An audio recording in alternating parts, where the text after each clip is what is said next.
韩国留学生带中国女婿回天津能有多幸福呢？天津的韭菜盒子里居然全都是海鲜，感觉一咬它都在滴汁儿。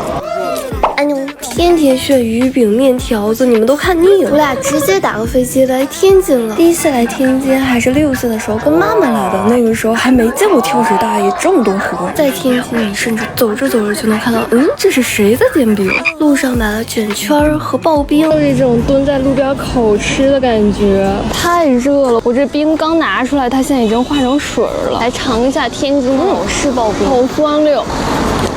我感觉我没有冰水的话，我要晕倒了。他们这推荐都是要饼夹着吃，我这个是咖喱鸡肉卷，好神奇的味道。外壳是炸的特别老式的那种酥脆，里面是那种新鲜脆脆的小豆芽。碰到看咱视频的娘家人，我也买了。我照了一张，太晒了吧！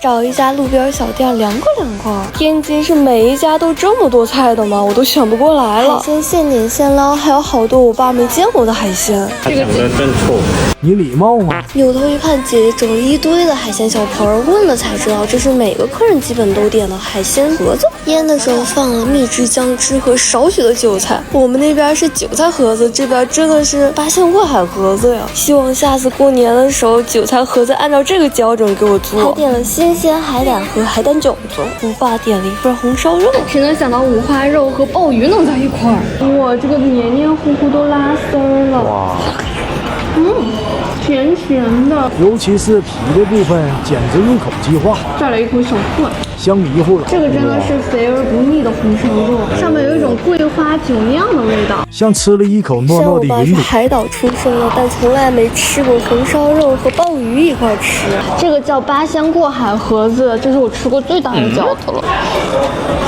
感觉一咬它都在滴汁儿，摸的时候它这里面就是鼓鼓的汤汁。一打开，里面的海鲜就噼里啪啦的往外掉，有一点韭菜提鲜，剩下都是海鲜新鲜的味道，而且每一只都好大，好 Q 弹。